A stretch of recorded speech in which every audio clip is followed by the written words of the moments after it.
O dízimo, a lei e os cristãos.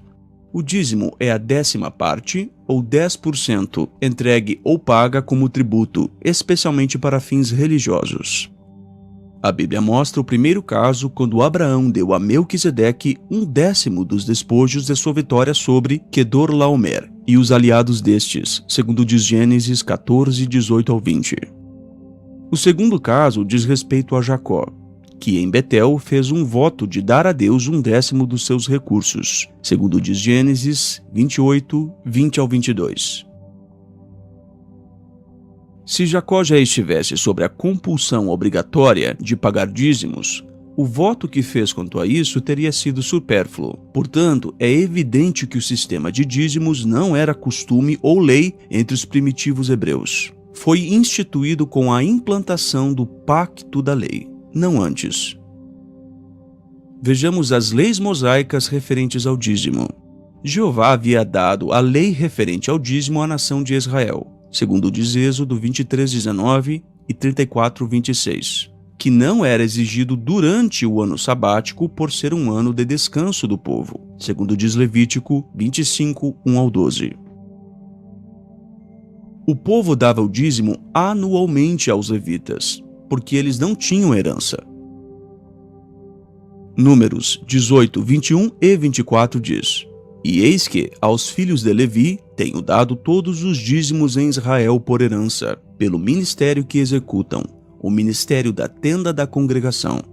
Porque os dízimos dos filhos de Israel, que oferecerem ao Senhor em oferta alçada, tenho dado por herança aos levitas, porquanto eu lhes disse: no meio dos filhos de Israel, nenhuma herança terão.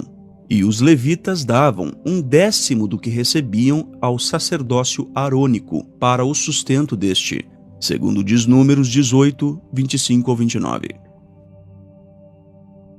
Se um israelita preferisse dar dinheiro em vez de produtos, podia fazer isso, estipulando-se nesse caso que acrescentasse ao valor 1/5 adicional, conforme diz Levítico 27, 31. Levava-se os melhores cereais e eram debulhados, e as uvas e as olivas eram convertidas em vinho e azeite, para serem entregues como dízimo aos levitas. Mas o 10º animal que passava pela porteira não era examinado, apenas era marcado como dízimo, conforme diz Números 18, 27 e 30, Neemias 10, 37 e Levítico 27, 31. Quando as famílias tinham que fazer suas viagens para Jerusalém, a fim de usufruir das festividades ali, não era prático levar o dízimo. Os israelitas convertiam seus dízimos em dinheiro e assim usufruíam do momento em que passavam nestas agradáveis ocasiões, conforme diz Deuteronômio 12, do 4 ao 18, e também Deuteronômio 14, do 22 ao 27. Mas a cada 7 anos, o dízimo era destinado aos forasteiros, aos órfãos e às viúvas, e os levitas também podiam pegar desta provisão.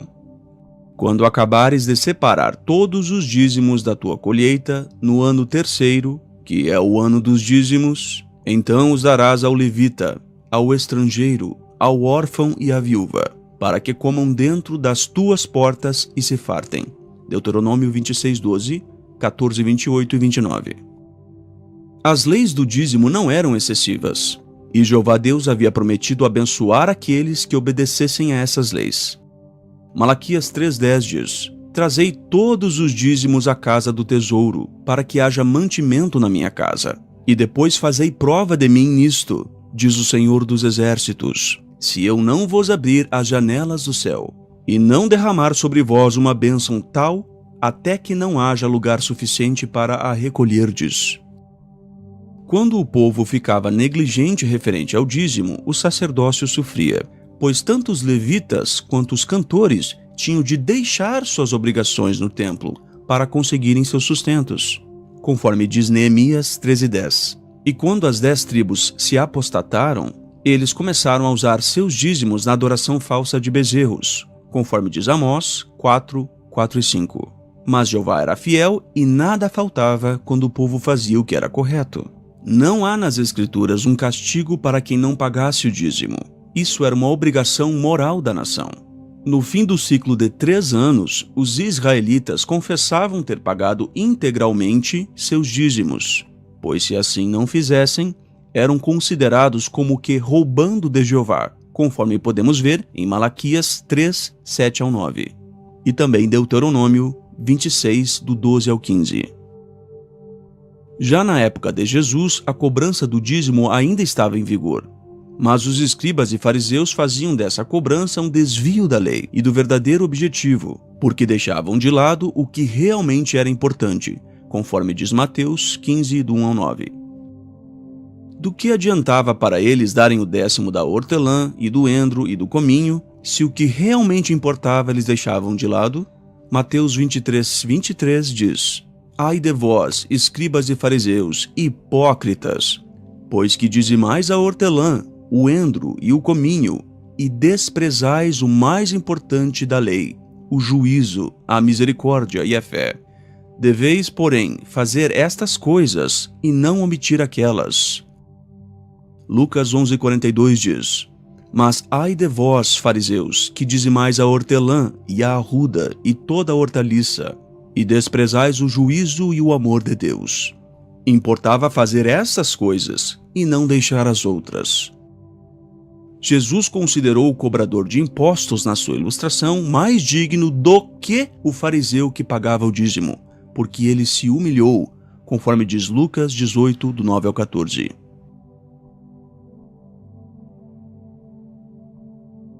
Ananias e Safira não morreram por deixar de pagar o dízimo. Há pessoas que acreditam e até pregam que Ananias e Safira morreram por não pagar o dízimo aos apóstolos.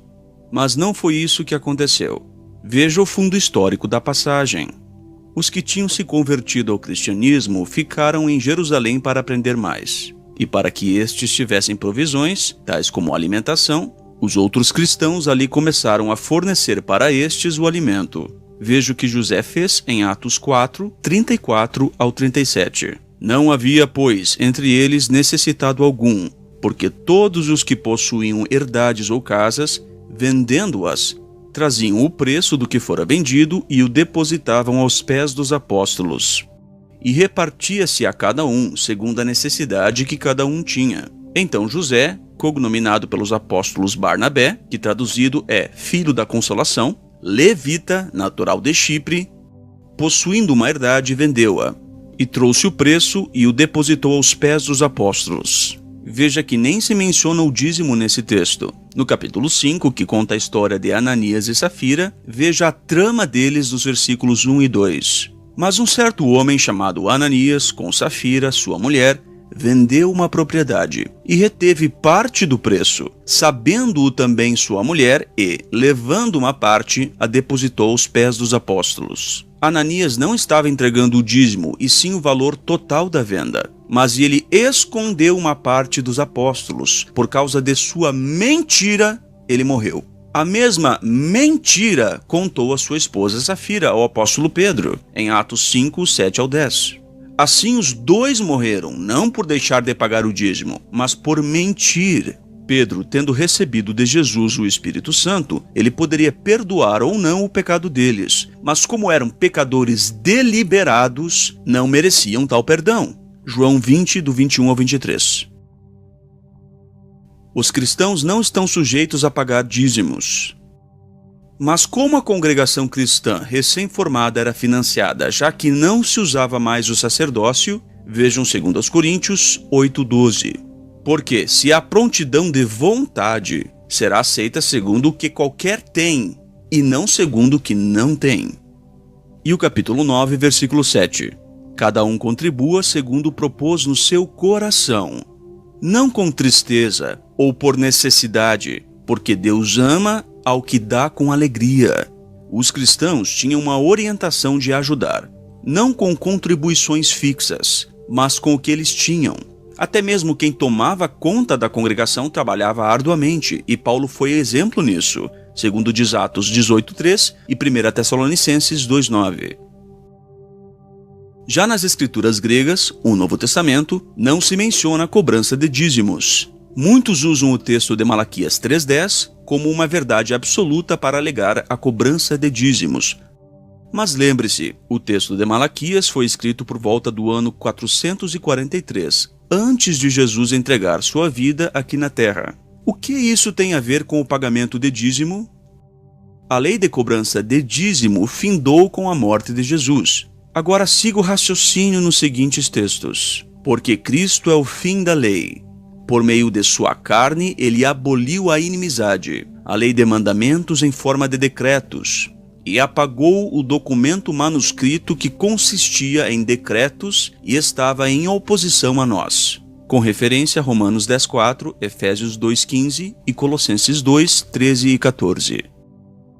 A partir do ano 33 da Era Comum, passou a existir um novo sacerdócio espiritual, não sustentado por dízimos, conforme diz Romanos 6,14 e 1 de Pedro 2,9. Quando o livro de Atos dos Apóstolos, no capítulo 15, menciona um concílio sobre as regras das quais eles ainda deviam seguir, veja o que dizem os versículos 28 e 29. Pareceu bem ao Espírito Santo e a nós, não impor a vocês nada além das seguintes exigências necessárias: abster-se de comida sacrificada aos ídolos, do sangue, da carne de animais estrangulados e da imoralidade sexual. Vocês farão bem em evitar essas coisas. Que tudo lhes vá bem. Muitos que hoje ainda pagam o dízimo não guardam os sábados, não fazem circuncisão, nem sacrifícios e as outras coisas que havia na lei. E aqui no texto lido não se faz mais referência a que se faça. Mas estes mesmos podem alegar: não há na Bíblia nenhum texto que diga que não é mais obrigatório o pagamento de dízimo. Será que não? Vamos concluir lendo Hebreus 7, 5, 12 e 18. O 5 diz assim: é verdade que, segundo a lei, aqueles entre os filhos de Levi que recebem o sacerdócio têm o mandamento de cobrar dízimos do povo, isto é, dos seus irmãos, embora estes sejam descendentes de Abraão. Os levitas tinham esse mandamento de cobrar o dízimo, mas não estamos servindo o sacerdócio de levitas de Israel. Então, como fica a lei do dízimo? Seguindo a leitura: pois, mudando-se o sacerdócio, torna-se necessário mudar também a lei. Houve uma mudança na lei. Agora observe o desfecho no verso 18. Porque o precedente mandamento é anulado por causa da sua fraqueza e inutilidade. Anular significa cessar, revogar uma lei ou privilégio, suprimir, por fora de uso. Sendo assim, fica claro que os cristãos não estão debaixo da lei do dízimo, mas podem ajudar a obra com suas contribuições voluntárias, conforme diz 2 aos Coríntios 8:12 e capítulo 9, versículo 7.